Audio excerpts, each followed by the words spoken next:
Thank you. Thanks for the invite to come speak today. I do want to thank you for the invite to come join you today. It is actually really, really humbling to be able to share ideas with some of the brilliant people that have been on the stage today, and to sit and talk with people that have been actually making the world better for decades, and then to talk to some of the young people that are going to make the world better for decades. It's really just humbling to be part of that. As Steve said, I work with International Justice Mission.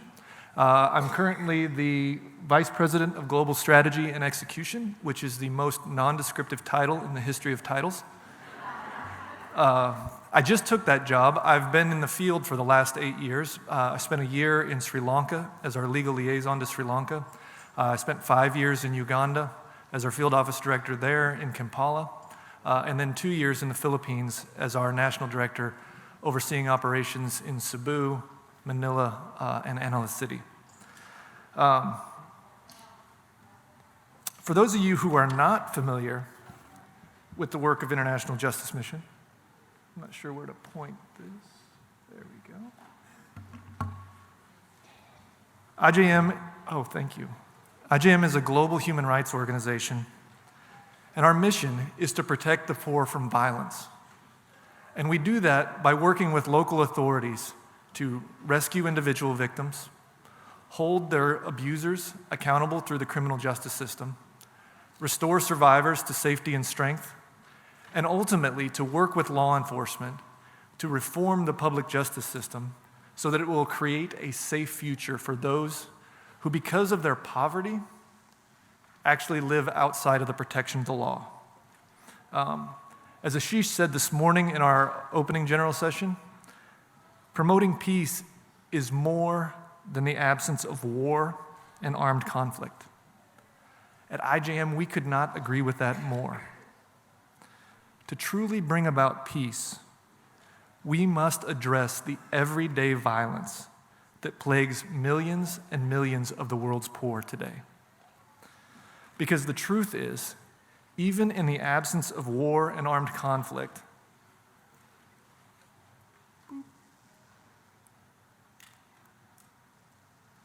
I'm not very good with this. Even in the absence of war and armed conflict, this widow is not experiencing peace when she is chased out of her land. I know that because I was standing right beside her when her attacker told her that he was going to lock her in her home with her children and burn it to the ground if she refused to leave.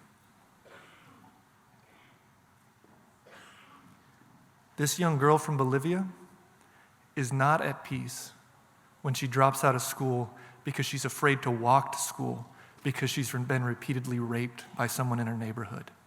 She is not experiencing peace. And slaves in India who are tortured if they refuse to work. And I want to be really, really clear about this. Slavery still exists today. In fact, there are more slaves in the world today, that is in 2017, than there have been in any time in recorded human history.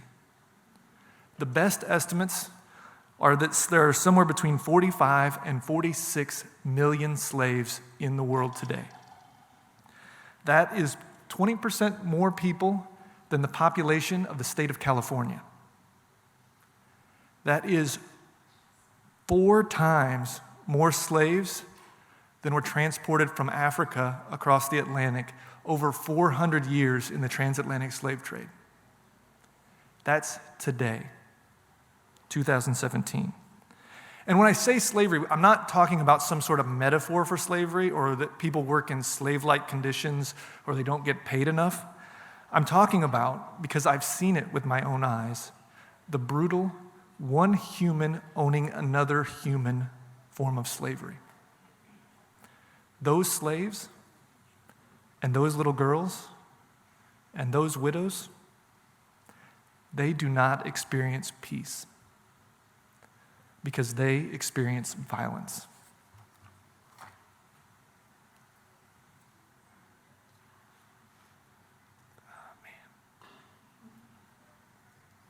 But the good news is that the world is learning how to lift the poor and the vulnerable out of the seemingly endless cycle of poverty and violence. At IJM, we firmly believe that the end of poverty, the end of poverty requires the end of violence. And the end of violence requires the end of impunity. I'm going to say that again. The end of violence requires the end of impunity. What I mean is, people need to replace impunity with accountability. And the way that they do that is through effective law enforcement.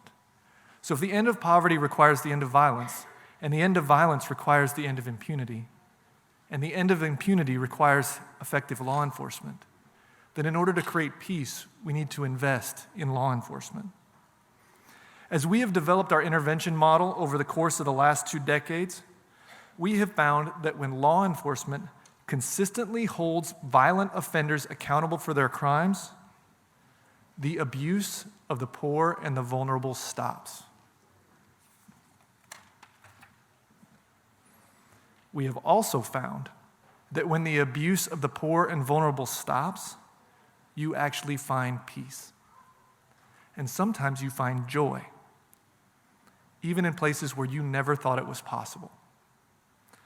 During my time in the Philippines, I saw some of the worst things that one human being can do to another human being. I sat in an investigator's car, monitoring an online chat where a man from the United States ordered the rape of a 1-year-old child in the same way that I would order Papa John's to make me a pizza. I saw girls pulled out of brothels. I saw girls pulled out of the street. In Uganda, I saw widows who'd been attacked with machetes and bludgeoned with bricks. I also saw some of the most joyful things I have ever experienced. In my very first day when I went to the Philippines, we went and visited a shelter that we partner with for survivors of sex trafficking. And the director showed us around, and then the girls, they actually did a performance. If you've ever been to the Philippines, you can't go anywhere in the Philippines without a performance. And they did a little performance, and by the end of it, they had me up there dancing to Happy. And it was just so great to see these girls who were able to poke fun and laugh at a guy who looks like me, knowing that years before they had been abused and raped and exploited, probably by guys that looked a lot like me. And in my last year in the Philippines, I got to see some of what they were talking about, how faith-based organizations can actually get themselves involved. We were working with the Department of Social Welfare and Development to create a shelter, a processing center for victims. So we would extract young girls out of a brothel, and they needed somewhere to go where they could be cared for that first 24, 36, 48 hours. And the Department of Social Welfare didn't have a spot. They didn't have any land. And so there was an order of nuns. They called themselves the Holy Spirit Sisters. And they offered one of the buildings on their grounds to serve as that processing center. And during the first operation that they got to serve, we brought out about 21 girls. They ranged from about 13 to 19 years old. And the girls were scared, and they were tired, and they were angry. They were angry because their pimps had told them for years that if the police came, they would rape them or arrest them. And so they thought we were the enemy. And so they came in angry, and they came in agitated, and they came in not at all peaceful. And the next morning, we got to go to the building. And in the morning, we saw those nuns. And they were walking from bed to bed to bed. And they were delivering towels.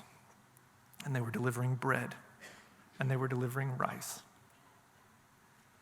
And what we saw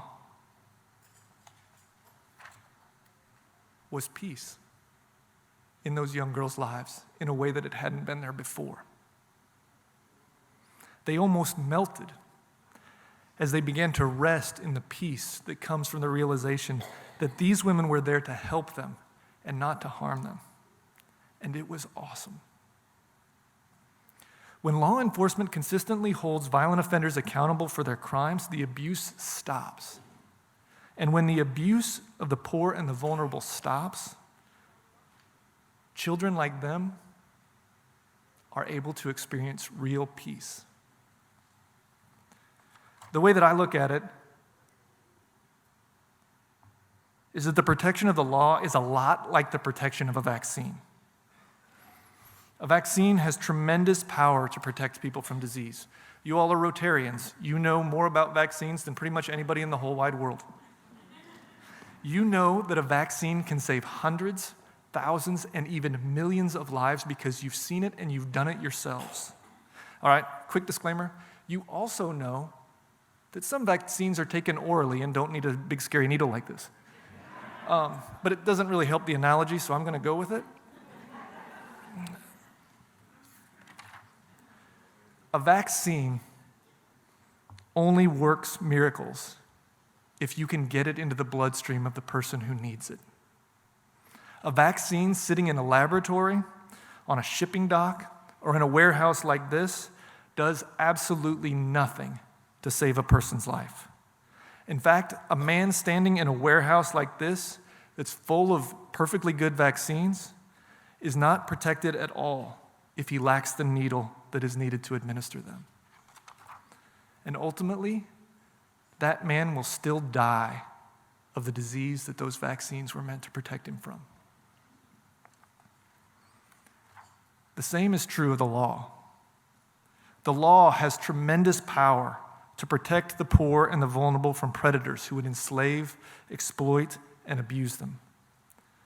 And when properly administered, the law has the power to save hundreds, thousands, and even millions of lives. But the law only works if it is actively enforced on behalf of the vulnerable. Just like that man standing in a warehouse without a needle will still die of disease, a slave standing in a law library full of treatises and laws and regulations will still die a slave if there is no law enforcement willing to bring her rescue and to hold her masters accountable. But what we know is that it doesn't have to be that way. History has shown us that if people and organizations of goodwill partner together, diseases of the body, like polio, can be eradicated from the face of the earth. You all are going to eradicate polio. It's going to be gone in the dustbin of history. And we believe that if people and organizations of goodwill partner together, diseases of society, like slavery, can be eradicated as well. You guys know this picture? In 1979, Rotary President James Bomar Jr. administered the first polio vaccine in the Philippines. That single act launched a project that protected thousands of vulnerable Filipinos from polio. And that project in the Philippines ultimately gave rise to the Global Polio Eradication Initiative. It was a partnership between Rotary and other organizations of goodwill, the Gates Foundation, the CDC, the World Health Organization, that over the course of 4 decades effectively wiped polio from the face of the earth. Interestingly enough, I believe that when history looks back on slavery, it's going to find that the end of slavery can also be traced back to a little project in the Philippines. In 2006, IJM partnered with the Gates Foundation to test our theory of change. What we wanted to do is we wanted to see if you could inject effective law enforcement into a system and cause a reduction in the prevalence of a particular type of abuse. In this case, reduce the prevalence of child sex trafficking in the city of Manila, or city of Cebu, where children were being openly bought and sold on the street for sex. The goal of the 4-year project was to realize a 20% reduction in the availability of children for commercial sex in that city. 1 on 5.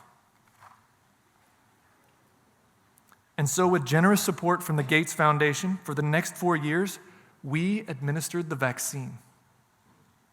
Partnering with local law enforcement like these people, police officers, prosecutors, social workers, we engaged in collaborative casework. We rescued individual victims, extracting them from brothels, bars, and massage parlors. We brought individual criminals to justice through criminal prosecution. And we restored individual survivors to safety and strength. And we partnered with the government to stand up new law enforcement capacities that were informed by that casework, a specialized trafficking investigation unit, an anti-trafficking prosecutorial task force, a specialized victim recovery center like the one I talked to you about earlier. They were all designed to bring rescue to hundreds and hundreds of children. And more importantly, they created a deterrent impact that ensured the safe and sustainable future for thousands of other young Filipino children who would never, ever, ever have to experience the horror of being bought and sold for sex. We did not rescue them all. We did not arrest them all. What we did is we actually changed the environment. We introduced risk to those who would abuse and took away profit from those who would profit from it. And they began to stop. Just like in the Philippines in 1979, the vaccine began to take. And we began to see a radical reduction in the prevalence of child sex trafficking. In 2010, 4 years later, an independent auditor found that the availability of children for commercial sex in Metro Cebu had dropped not by 20%, but by 79%.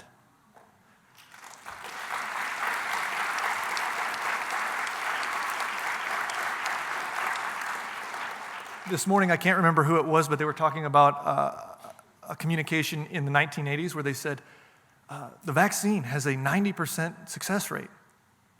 Well, we're not quite at 90%, but we're getting close. And we recognized that this model was working, and so we started to replicate that model all around the world, bringing freedom to slaves in India, Thailand, and Ghana, hope for sexual assault victims in Guatemala, Thailand, and Bolivia, bringing safety to widows and orphans and the poor across East Africa, and bringing rescue to children from sex slavery and online sexual exploitation all around the world. Another thing that IJM did was they sent me to the Philippines. I can take no responsibility for the statistics I just showed you. But then they sent me and said, we want you to replicate it in 2 more cities. And so we did. We did it in Manila, and we did it in Angeles City. And again, we administered the vaccine. And just like we had done in Cebu, we injected effective law enforcement into an environment of absolute impunity. And just like what happened in Cebu, the prevalence of child sex trafficking dropped through the floor. Just this year, we conducted end-line studies, and we found a 75% reduction in the availability of children for commercial sex in Manila, a city of 12 million people, and an 86% reduction in the availability of children for commercial sex in Angeles City, which holds one of the most notorious sexual tourism locations in all of the world. When we got there in Angeles City, 1 in 11 sex workers was a minor. 4 years later, that ratio had dropped to 1 in 83.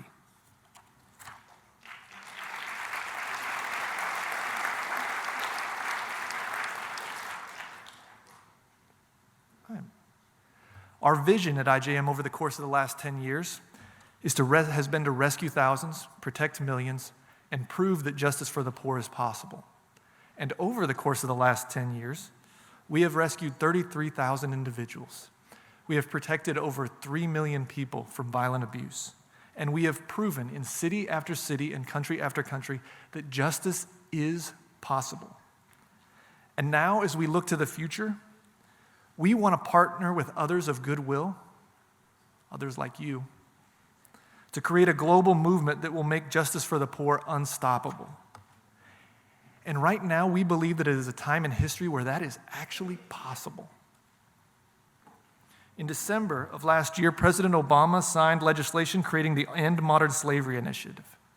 It was introduced by Senator Bob Corker, and it was intended to create a $1.5 billion fund that will break the back of modern-day slavery by funding programs to rescue enslaved men, women, and children and bring their abusers to justice. Much like the global polio eradication initiative, it's an initiative of people of goodwill to administer a vaccine. And much like was the case in the 1980s, Rotary has been leading the charge. In India, Rotary is partnering with IJM to serve slaves who've been freed. In the Philippines, Rotary was partnering with my team to create aftercare places for them to go. And here in the United States, countless Rotarians pressured the government to fund the End Modern Slavery Initiative. On behalf of IJM and the thousands of slaves who have been freed and will be freed, I'd like to thank you all for your support and for your partnership. At the same time, I don't think that's actually enough. I'd like you all to also press further into this fight. As Rotarians, you are a unique force in this world. You represent a global network that has a history of tackling the world's most pressing humanitarian challenges. 40 years ago, millions were dying from polio. There was a perfectly good vaccine to prevent it, but the poor and vulnerable lacked access, and the rest of the world lacked information. Until you stepped in. Rotary sounded the alarm. Rotary rallied over $1 billion in resources. Rotary built the movement. And because of that, polio is going to end. 40 years from now, I am hopeful that someone is going to say the same thing about slavery. They'll say that back in 2017, slavery was against the law everywhere in the world, but the laws just weren't being enforced. We had a vaccine to end it, but the poor didn't have access to it, and the rest of the world didn't know about it. And then there was a movement, and that all changed. And because of that movement, our children will be the first generation in human history to live in a world without slavery. If you all are interested in making this a reality, I'd invite you to visit our website. It's www.ijm.org/Rotary. And it will give you concrete steps that you can take to fight slavery around the world and here in the United States. To truly bring about peace, we have to address everyday violence. There is a vaccine. We just need to get it into the bloodstream of those who need it. Thank you.